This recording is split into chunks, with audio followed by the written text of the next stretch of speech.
సువార్త 1:38. అయినా ఇతర గ్రామములకు వెళ్ళి, చూసారా, తీయండి, 1:38 మార్కు. అయినా ఇతర పరిసర గ్రామాలకు వెళ్ళి నేను ప్రకటించినట్లు వెలుదము రండి అని ఏం చేశాడు ఆయన? ఇందు నిమిత్తమే కదా. ఏంది నాయన, ఎన్నిసార్లు స్త్రీలను బొమ్మన్నాను ఇతర గ్రామాలకు పోయారా? ఎన్నిసార్లు నాతో రమ్మంటే ఎవరైనా వచ్చారా? అసలు సువార్త ప్రకటించడానికి గ్రామాలకు పోవాలన్నా డబ్బులు దండుకొని అహంకారంగా అవధేయతగా మీటింగ్స్ పెట్టి ఆ డబ్బుల్లో మళ్ళా డబ్బులు సంపాదించుకొని, నేను ఆ పని 55 సంవత్సరాలు ఎప్పుడు చేయలేదు. నా కోసం మీటింగ్లు పెట్టుకోలేదు, ఎప్పుడు పెట్టుకోలేదు. నన్ను పిలిస్తే ప్రతి స్థలానికి పోయి, ఎందుకంటే నాకు ఇత్తనాలు వేసాడు. ఆ ఇత్తనాలన్నీ పంచిపోవాలి. 17వ తేదీన పండుకున్నప్పుడు నన్ను తీసుకుపోవటానికి వచ్చింది, వెలుగు వచ్చింది, అంతా వచ్చింది, అంతా అయిపోయింది. పండుకొని ఏడుస్తూ ప్రార్థన చేశా, చూస్తూ కూడా, ఆ వాహనాన్ని చూస్తూ కూడా ప్రార్థన చేశా. ఇంకా నీ వాక్యాన్ని నేను పంచేది ఉంది, నా కుటుంబాన్ని కూడా నేను కట్టుకోలేదు, నా భూలోకంలో సహకారం దొరకట్లేదు, నువ్వు సహకరిస్తున్నావు, వారిని నేను కళ్ళార కట్టబడ్డాక నీ దగ్గరికి వస్తానని అని వెళ్ళిపోయింది. చాలాసార్లు నా కాలం దేవుడు పొడుగు చేస్తున్నాడు. కాబట్టి ఇప్పుడేమీ రాజీపడే ప్రసంగాలు ఇంతవరకు చేయలే, నేను ఇక చేయను కూడా, రాజీపడే చేయను. మా మెయిన్ పని ఏంటంటే, పోలనాడ పల్లెల కంటే ఏడగూసబెట్టి తింటేట సంఘం పనేంది, సంఘం కానుకలేంటి, సంఘం సేవకిచ్చింది ఏంది, ఇదంతా ఏంది? సేవకుల పోషణ, సువార్త వ్యాప్తి. మిషనరీలు అక్కడి నుంచి వచ్చి ఇక్కడ గుడి కడితే ఇక్కడి నుంచి పోయి మనం గుళ్ళు కట్టలేమా? అన్ని జనాంగాల మధ్య పనిచేయలేమా? అన్ని జనాంగాలకు సువార్తను ప్రకటించలేమా? స్త్రీల సమాజాలకు పోయి ఉద్యోగపరచలేరా? యవనులు సువార్త కరపత్రాలు పంచుకుంటా పోయి పంచుకోలేరా? ఏంటి, ఎందుకు ఇట్టున్నాం? మా ప్రిన్సిపాల్ ఉండేవాడు కృష్ణ కుమార్ అని, ఆయన చెప్తూ ఒకసారి మాట్లాడు, వారు ఊరికి తీసుకుపోయాడు రివైవల్ మీటింగ్ స్పీకర్కి. వాళ్ళ నాయన గురించి మాట్లాడు. ఆయన ఒక క్లర్క్, ఒక ఆఫీసులో క్లర్క్.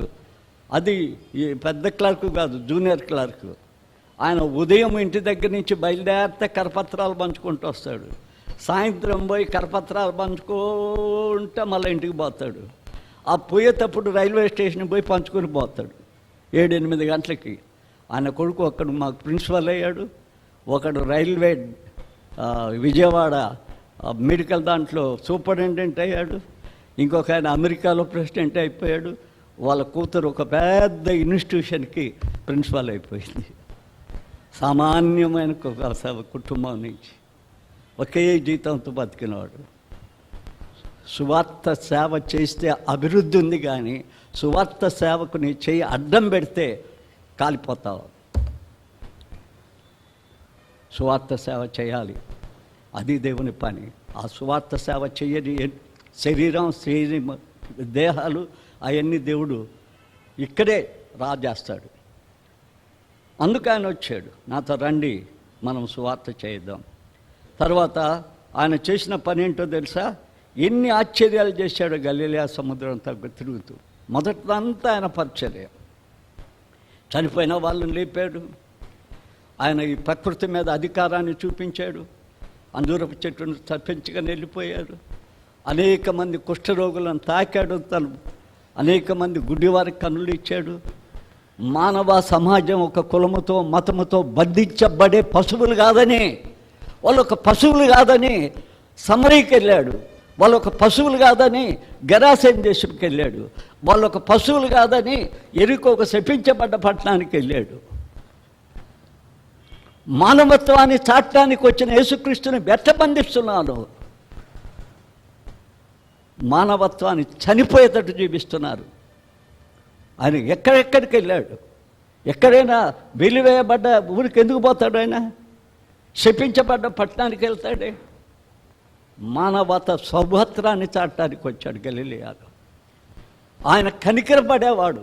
ఆహారం లేకపోయినా, కళ్ళు బాగా లేకపోయినా, ఈనాడు కనికరం చచ్చిపోతుంది.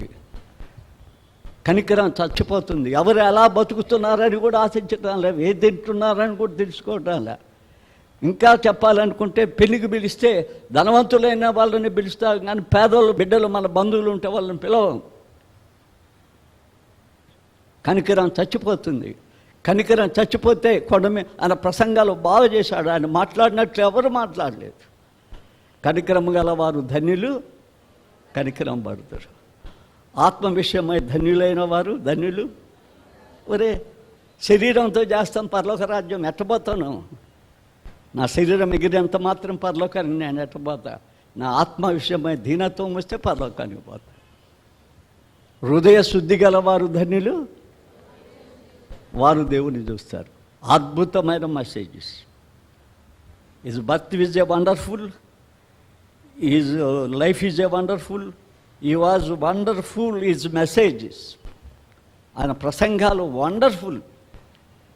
ఈనాడు మూడి చికాగో లేకపోతే ఆయన యొక్క ఈ ప్రసంగం నాకు చాలామంది, నేను 65 వారాలు ప్రకటన గ్రంథం చెప్పాను చర్చిలో. 65 వారాలు బైబిల్ స్టడీ చెప్పాను. ప్రకటన గ్రంథం చెప్పి అందులో దుష్ట ప్రభావాన్ని ఎగ్గరగొట్టడానికి నేను మిమిక్రీ చేస్తానంటే రెండో రాకడికి కూడా యేసు మీద ఆధారపడాలి, ప్రభుదాసు మీద ఆధారపడకూడదు.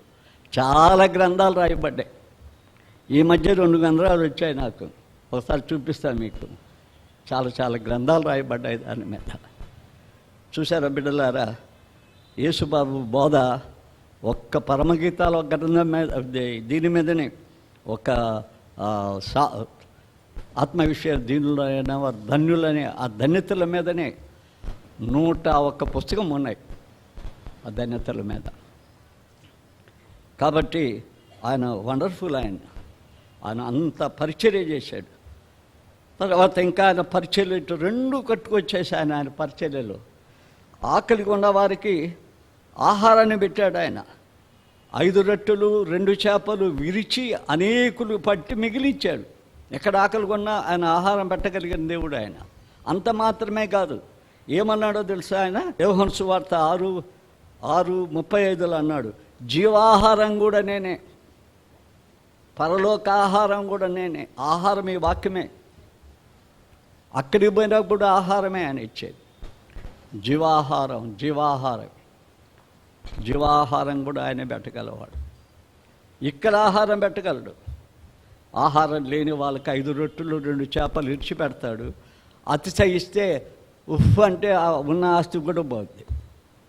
ఆయన ఆశీర్వదిస్తే 5 రొట్టెలు 2 చేపలు చాలు, హాయిగా తిని బ్రతకొచ్చు. అంత మాత్రమే కాదు, గుడ్డి వారికి చూపించాడు ఆయన. వట్టి గుడ్డి వారికే కాదు, ఈ కళ్ళు పోయిన వారికే కాదు, ఆధ్యాత్మిక నేత్రాలు తెలిసాడు ఆయన. వెలుగు, నేను లోకానికే వెలుగు, లోకాన్ని తెరిపించడానికి వచ్చా. లోకములో ఉన్న చీకటిని చూచి దాన్ని వదిలేసి వెలుక్కు రావటానికి వచ్చా నేను. లూకా 9:5 లోకానికి ఆయన వెలుగు. తర్వాత ఆదరణ ఇవ్వటానికి, క్షేమం ఇవ్వటానికి ఆయన వచ్చాడు. ఆదరణకి, క్షేమానికి. మానవుడు మార్గం లేక తిరుగుతూ ఉంటే, నశించిపోతుంటే, నశించిన వారిని రక్షించి ఏం చెప్తాడంటే నేనే ద్వారం అంటాడు.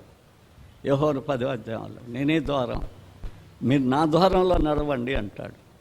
మీరు మా ద్వారంలో నడవమంటాడు. ఇంకా ఆయన మృతులైన వారిని లేపుతాడు. అసలు పరలోకంలో కూడా లేపి తీసుకోపోగలడు. నేనే పునరుద్ధానం, నేనే జీవం, నా యందు విశ్వాసం ఉంచువాడు చనిపోయినా బతుకుతాడు. నాయూరు కుమార్తె ఇంట్లో చచ్చిపోతే లేపేసాడు. ఒక విధవరాలు పాడి కట్టుకుంటూ ఏడ్చుకుంటూ పోతుంది కుమారుని పట్టుకుని, దారిలో లేపేశాడు. లాజరు సమాధిలో చచ్చిపోయాడు. సమాధిలో లాజర్ని బయటికి తెప్పించి లేపాడు. ఎక్కడ లేపాలి ఆయన? ఇంట్లో లేపాడు, బయట లేపాడు, సమాధిలో తీసి లేపాడు. రేపు నిన్ను నన్ను కూడా లేపుతాడు చచ్చిపోతే. మరణం లేదు. చచ్చిపోయి నరకానికి పోవాలని నువ్వు ఇష్టపడుతుంటే హాయి, అక్కడ బాగా 24 hours ఆరకుండా కారవచ్చు. అది లేదనటానికి లేదంటానికి లేదు. పాతాళం అని కింద అన్నా కదా. ఈ మధ్య చాలామంది బుక్స్ రాశారు, చాలామంది యూట్యూబ్లో ఇటు చూపిస్తున్నారు.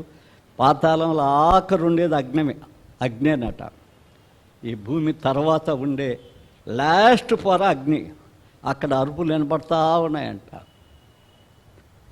అదే అగ్ని ఆఖరి పొరలో పడేయటమే. కాబట్టి ఆయన మరణముల నుంచి కూడా మానవుని స్థాపించడానికి వచ్చాడు. అది గలిలయ మార్గం, ఆయన చూపించిన శ్రేష్టమైన గలిలయ మార్గం అయింది. ఇంకా రెండవది మనం చూస్తే ఆయన కల్వరి మార్గంలో ప్రయాణం చేశాడు.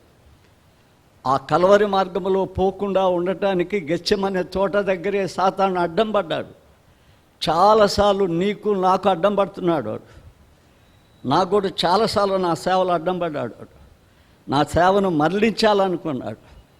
నేను వేసిన విత్తనాలు పంచాలని నేను వస్తే అధికార సంబంధమైన పోస్టులు వస్తుండేవి. నాకు అధికార సంబంధమైన పోస్టులు, వాటిని చాలాసార్లు తృణీకరించా, రిజైన్ కూడా ఇచ్చేసా. ఇంకా అంతేకాదు, నేను అనేక మందికి ఆహారం మంచి బిడ్డల్ని చదివించాలని నేను వస్తే నా ఇంటికి వచ్చారు హాస్టల్ ఇస్తామని. నేను చెప్పా, హాస్టల్ నాకెందుకు, హాస్టల్తో పని ఉంది నాకు. పేద విద్యార్థుల, అనాథల ఆకలి అర్థనాథాన్ని నేను తిని నా బిడ్డలకి బంగారం చేసుకుంటే, ఇల్లు కట్టించుకుంటే ఏమన్నా ప్రయోజనం? అది అనాథల ఆహారానే కాదు, నేను కూడా మంచోని కాదని చెప్పానికి. అవునా, నువ్వు చెడిపోయావు, నేను మంచోని కాదు, నువ్వు హాస్టల్ ఇచ్చినావు అనుకో, ఏం చేస్తానో తెలుసా, వాళ్ళ గోంగూర తింటా, తర్వాత వాళ్ళ యొక్క బియ్యం తింటా, వాళ్ళని కూడా తింటా. ధనాపేక్షలో ఉండే సమస్త కీడదే. అది మనం దగ్గరికి రానిచ్చుకోకపోతేనే మనం జీవిస్తాం. కానీ అది వస్తే మటుకు అది ఇంకా రావాలా, ఇంకా రావాలా, ఇంకా రావాలా, ఇంకా రావాలా, రావాలా రావాలా, ఎప్పుడు ఎగిరిపోతాం. ఏమన్నా తీసుకుపోతామా? ఏవి తీసిపోయేది లేదు. తీసిపోయేది ఇసుమంతా ఏ మనుషుడు తీసుకుపోలేడు. ప్రపంచాన్ని కొనుక్కొనోడు కూడా తీసుకోలేడు. ఒక్క రవ్వ కూడా తీసుకుపోలేడు. కాబట్టి కల్వరి మార్గంలో యేసు ప్రభు తన రక్తాన్ని బట్టి పాపాన్ని విడుదల చేద్దామని వస్తే గెత్సెమనే తోటలో పెట్టేశాడు. ఆయన యొక్క రక్త బిందువులు చెమట బిందువులుగా మారిపోయినాయి. ఆ గిన్నెను చూపించి, ఆ భయాన్ని పెట్టి, వేదాన్ని పెట్టి తప్పించడానికి ప్రయత్నం చేశారు ఆయన్ని. మొదటి ఆదామని పిలువబడ్డ ఆయన ఏదేనో తోటలో తప్పిపోతే, లోకంలో పడిపోయి శరీరాశ, నేత్రాశ, జీవిత డంభంతో తన జీవితాన్నంతా పాడు చేసుకునే మానవత్వాన్ని అంతా నాశనం చేశాడు. వానిలో ఉన్న ఎమోషన్ మానవులకు వచ్చేసింది. వారిలో ఉన్న ఎమోషన్స్. దీన్ని బాగు చేయటానికి యేసుక్రీస్తు వచ్చాడు. బైబిల్లో ఆయన రెండవ ఆదానం అన్నాడు. ఆయన ఏం చేశాడో తెలుసా? గెత్సెమనే తోటలోనే గెలిచేశాడు. గెత్సెమనే తోటలోనే సాతాను శోధించిన శోధనలోనే గెలిచేశాడు ఆయన. ఆ శోధనలో ఎంత గెలిచాడంటే భయంకరంగా గెలిచాడు ఆయన. ఏం చేశాడు ఆయన? దేవుని చిత్తానికి సంపూర్ణంగా లోబడ్డాడు. దేవుని చిత్తానికి సంపూర్ణంగా కల్వరిలో శిలువ మోయటానికి తీర్మానించుకున్నాడు. అక్కడ ఒక విధంగా చెప్పాలంటే మానవునికి రావాల్సిన రక్షణ మార్గాన్ని గెత్సెమనే తోటలోనే సిద్ధపరిచి ఒక అపూర్వమైన సందేశం ఇచ్చాడు మనకు. ఏంటో తెలుసా? ఆత్మ సిద్ధమే కానీ శరీరం బలహీనం, మెలకువగా ఉండి ప్రార్థన చేయండి అన్నాడు. ఒక అపూర్వమైన సందేశం. మానవ ప్రపంచం ఎప్పుడు కూడా మరిచిపోని సందేశం ఇచ్చారు. ఈనాడు మన బిడ్డలు ఉదయాన్నే ప్రార్థన చేసుకుంటున్నారని తల్లిదండ్రులు సెక్ చేస్తున్నారా? పండుగను తప్పుడు పని చేసుకుంటున్నారని సెక్ చేస్తున్నారా? మన యవనస్తులు ప్రార్థన చేసుకుని పోతున్నారని చెక్ చేస్తున్నారా? మంచి మంచి క్యాలెండర్లు తగిలించుకుంటున్నాం మన షో కోసం. మనం చదవం, వాళ్ళని చదివినాం, ఇంకా క్యాలెండర్లు ఎందుకు మనకు? క్యాలెండర్లు మనకి ఇల్లులో షోకు ఉండటానిక? పిల్లల చేత చదివేయచ్చు కదా, వాళ్ళని ప్రార్థన చేసి పంపేయచ్చు కదా. మనం నడిస్తే వాళ్ళ చేత నడిపించగలం. మనం నడవనప్పుడు వాళ్ళ చేత నడిపేయటానికి వీల్లేదు. దేవుని వాక్యంలో నడిపించడం లేదు, ప్రార్థనలో నడిపించడం లేదు. చెడు మార్గంలో నడిపించడానికి ప్రయత్నం చేస్తున్నాం. టీవీ ఛానల్స్, సెల్ ఫోన్స్, ఇవన్నీ తల్లిదండ్రులు పిల్లలకి ఎడిట్ చేస్తున్నారు. మీరు ఇంట్లో ఒకటి చూస్తే వాళ్ళు బయటకు పోయి 4 చూడాలనుకుంటున్నారు. మీరే కంట్రోల్ కానప్పుడు పెద్దవాళ్ళు వాళ్ళు ఏం కంట్రోల్ అవుతారు? వాళ్ళు ఎందుకు కంట్రోల్ అవుతారు? వాళ్ళ టీనేజ్ లోకాన్ని వడబోసి అంత చూచిన వాళ్ళు, యేసుక్రీస్తు లోకాన్ని జయించడానికి ఏ విధంగా కల్వరిలో మన కోసం త్యాగం చేశాడో చూశారు. అది నీ జీవితంలో రాలేకపోతే నీ బిడ్డల జీవితంలోకి ఎలా తేగలవు? దాన్ని ఎలా తేగలం? అది మనం తీసుకొని రాలేము. అది మనం తీసుకొని రావాలంటే తప్పకుండా నీవు నీ జీవితంలో వాటిని చేయవలసిన వారమై ఉన్నాం. ఆయన అక్కడ మనకేం చేశాడు ఆ కల్వరిలో? కొలసి పత్రిక 1:13 చూడండి, ఒక మంచి మాట ఉంది అక్కడ. కొలసి పత్రిక 1:13లో అంధకార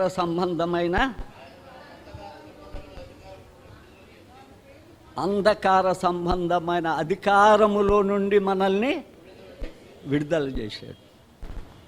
అంధకార సంబంధమైన స్తంభంలో ఉండి నువ్వు ఆ విధంగా విడుదలయ్యావా? మళ్ళా చీకటి కోరుకుంటున్నావా? గరాసేను వాడికి దెయ్యం పట్టింది, సాతాను పట్టింది. సాతాను దెయ్యం అంటే ఎవరో తెలుసా? సాతానే, దెయ్యం సాతాను పట్టింది. వాడి పని ఏందో తెలుసా? వాడు వెలుగులో బతకడానికి ఇష్టపడ్డు, వెలుగులో నడవటానికి ఇష్టపడ్డు, వెలుగులో ఉండటానికి ఇష్టపడ్డు. సమాధి తోటలోనే ఉండాలి వాడు పోయి. వాడు బతికి సమాధి జీవితం. వాడు బ్రతికేదేమో మానవుడిగా బతుకుతున్నాడు, జీవితమేమో సమాధి వాడిది. ఈ దినాలు చాలామంది అలాంటి బతికేదేమో మానవులో దిగటం, వాడు ఉండేదేమో సమాధి జీవితం. యేసుప్రభు ఏం చేశాడు? వాడు సమాధి జీవితాన్ని క్యాన్సిల్ చేశాడు. గదిమాడు వాళ్ళలో ఉన్న దయ్యాన్ని పారద్రోలాడు, పందుల్లోకి పర్మిషన్ ఇచ్చాడు. వాడు బాగుపడ్డాడు, వస్త్రాలు వేసుకుని నెమ్మదిగా వచ్చేసి ప్రభు పాదాల దగ్గర కూర్చున్నాడు. కానీ ఆ ఊరోళ్ళు ఏమంటారో తెలుసా? సమాధిలో బతికే వాళ్ళు నువ్వు వెళ్ళిపోయా అంటారు. వాళ్ళందరూ బాగుపడతారు, నువ్వు వెళ్ళిపో. పంపించబోతున్నారు వాళ్ళు. నువ్వు మా ఊరిలో ఉండకూడదు. యేసు ప్రభుతో వాడు వస్తానంటాడు, కానీ వాడిని రానేడు ప్రభు. నువ్వు ఇక్కడే పరిచర్య చేయమంటాడు, అక్కడే దేవుని వాక్యం వింటమంటాడు. చూసారా? అంధకార సంబంధమైన దానిలో నుంచి మనకిచ్చాడు. రెండవది, ఆ కల్వరిలో ఇంకా ఆయన ఏం చేశాడు? ఇంకా ఆ కల్వరి బాటలో మరణాన్నే మింగేశాడు. 25 యెషయా ఆ ప్రభు బలాన్ని గురించి రాస్తూ 8వ అధ్యాయంలో 8వ వచనంలో ఏమంటాడు చూడండి. 25:8 చదువుతారా? మంచి మాట అంటాడు. మరి అన్నడు ఉండకుండా. చూసారా? అందుకే ప్రకటన గ్రంథంలో ఏం చెప్తాడు తెలుసా? ప్రభువునందు నిద్రించిన వారు ధన్యులు. ప్రభువులో లేకుండా చచ్చిపోయేది. సంఘంలో ఉండి నిద్రిస్తున్నారు, పాస్టర్గా ఉండి నిద్రిస్తా, సెక్రటరీ ట్రెజరర్ పోస్టులలో ఉండి నిద్రిస్తారు. మా పోస్టులలో ఉండి నిద్రిస్తే మేము పోతామా? మా పోస్టులలో నిద్రిస్తే ఎవడు పోడు. నేను కూడా క్రీస్తులో ఉండి నిద్రిస్తేనే పరలోకానికి పోయేది. ఆయనలో నిద్రిస్తేనే నా జీవితం ధన్యమయ్యేది. లేకపోతే నా ఆఖరి జీవితం క్షణభంగురంతో నాశనం అవుద్ది. కాబట్టి అందుకే ఆయన మరణపు ముళ్ళును అది ఇచ్చాడు. అందుకే అక్కడ దొంగ పశ్చాత్తాపడ్డప్పుడు ఆయన పరలోక రాజ్యం ఆ దొంగకు కనపడింది. ఇప్పుడు మనకు కనపడాలి ఆ పరలోక రాజ్యం, ఆ పరలోక వైభవం కనపడాలి, ఆ పరలోక పిలుపు కూడా మనకు కనపడాలి. నీ రాజ్యములోని వచ్చినప్పుడు నన్ను జ్ఞాపకం. పశ్చాత్తాపడ్డాడు. అది కల్వరి మార్గంలో ఆయన చేసిన శ్రేష్టమైన పని, బహుశ్రేష్టమైన పని. ఇంకొకటి అమ్మాయి మార్గం చూద్దాం. వచ్చే వారం మనం 2వ రాకడ పాటలు ఇప్పుడు పాడించాం, కానీ చెప్పే సమయం లేదు. అమ్మాయి మార్గం ఒకటి, గలిలయ మార్గం. ఆ గలిలయ మార్గం అంటే ఏముంది? అక్కడ అంతా కనికరపడటం, పరిచర్య చేయటం, బోధించటం. ఇంకా అక్కడ ఒక పెద్ద బోధ ఉంది. యోహాను సువార్త 17వ అధ్యాయం, శిష్యులను ప్రతిష్ఠించే బోధ ఉంది. 2వ మార్గం ఏంది? కల్వరి, యజ్ఞశాలకు వెళ్ళిపోయాడు. ఆ యజ్ఞశాల మానవుని యొక్క అంధకార జీవితాన్ని తీసేసింది, మానవుని యొక్క మరణాన్ని తీసేసింది, పరలోక వాసునిగా చేసింది. ఆయన దేవుడు, ఆయన గొప్ప న్యాయాధిపతి. పాపానికి శిక్ష విధించకుండానే శిక్షను తీసేయలేదు.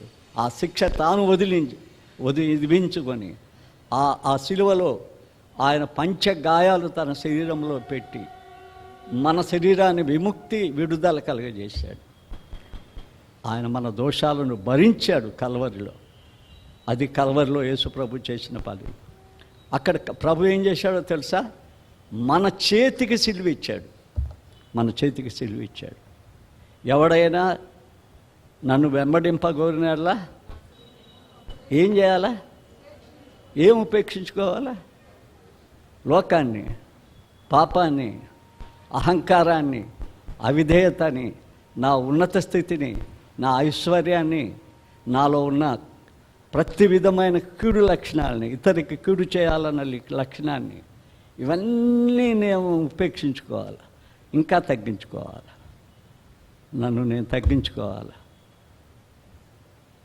అపేక్షించాలి. కొన్ని ఏంటో తెలుసా? కల్వరిలో యేసు ప్రభు చేసిన విజయం, జయోత్సాహం చేశాడు. కల్వరిలో సాతాను పట్టి తెచ్చి ఓడించాడు. ఆ విజయోత్సాహం కల్వరిలో నా కోసం చేసిన ఆ మరణాన్ని తీసేసిన పరలోకాన్ని, అదే ఆపేక్షించాలి. ఇప్పుడు ఆపేక్షించేది ఏందో తెలుసా? వీటిని ఆపేక్షిస్తున్నాం. లోకాన్ని, అధికారాన్ని, వీటిని ఆపేక్షిస్తున్నాం. ఆయన ఏం చెప్పాడంటే, నువ్వు ఉపేక్షించుకో. నువ్వేం కోరుకుంటావు? కల్వరి మార్గం కోరుకో. ఆ మార్గం నీకు మంచిది. ఆ మార్గాన్ని నువ్వు కోరుకోమంటాడు. ఎప్పుడు మీరు ఇంటికి పోయినాక మత్తయి సువార్త 5, 10, 11, 12 చదవండి ఏమంటాడు? మీరు నా మార్గంలోకి వస్తే నిందలు వస్తాయి. లోకాన్ని మిమ్మల్ని ఏం చేయరు. మీ మీద చెడు రుద్దలు చెప్తారు. నేను మంచుకుంటే నేను చాలా మంచోడిని అంటారు. నేను కొంచెం గట్టలేదు అనుకో 100 చెప్పగలరు. వదాంతలు 100 చెప్పగలరు. అట్లనే సాతాను చేసే పని. అవన్నీ మనకు అవసరం లేదు. మనుషుల సాక్ష్యమే మనకు అవసరం లేదు. యేసుక్రీస్తులో తిరిగి పుట్టడం మనకు ప్రాముఖ్యమైంది. ఎంఐ మార్గంలో ఏం జరిగింది? పునరుద్ధానుడై లేచాడు. ఎంఐ మార్గంలో నడిచాడు. ఆయన వాళ్ళ ఇంటికి వెళ్ళలా. ఎంఐ మార్గంలో నడుస్తున్నాడు. ఇద్దరు వెంబడిస్తున్నారు ఆయన్ని. ఆ ఇద్దరు యేసు శిలువను గురించి చెప్తున్నారు. కానీ ఏసే వాళ్ళతో ఉన్నాడు. యేసుని వాళ్ళు గుర్తుపట్టలేదు. వంటికి బలవంతం చేశారు వాళ్ళు. అప్పుడు ఏం చేశాడంటే, యేసు వెళ్ళాడు. ఆయనకి అధికారం ఇచ్చారు. వాళ్ళ రొట్టెని ఆయనకి ఇచ్చేశారు. వాక్యం చెప్తూ ఆ రొట్టెని వదిలాడు. మన ఇంటికి అధికారం ఎవడు? మనమే. మన చర్చికి అధికారం ఎవరు? మనోళ్ళే. బయట వాళ్ళు అయితే మేము ఒప్పుకోం. మన జీవితానికి అధికారం ఎవరు? మనమే. అక్కడ అధికారిని ఆయనే చేశారు వాళ్ళు. ఆయనే ప్రార్థన చేసి ఇరిచి పంచమన్నారు. ఆ ఇరిచి పంచేటప్పుడు ఏం జరిగిందో తెలుసా? అబ్బు ఈయన దారిలో మాట్లాడుతుంటే మన హృదయంలో ఏమొచ్చింది? మంట పుట్టింది. ఆ మంట కాలిపోయింది. అప్పుడు వారు కళ్ళు తెరవబడ్డాయి.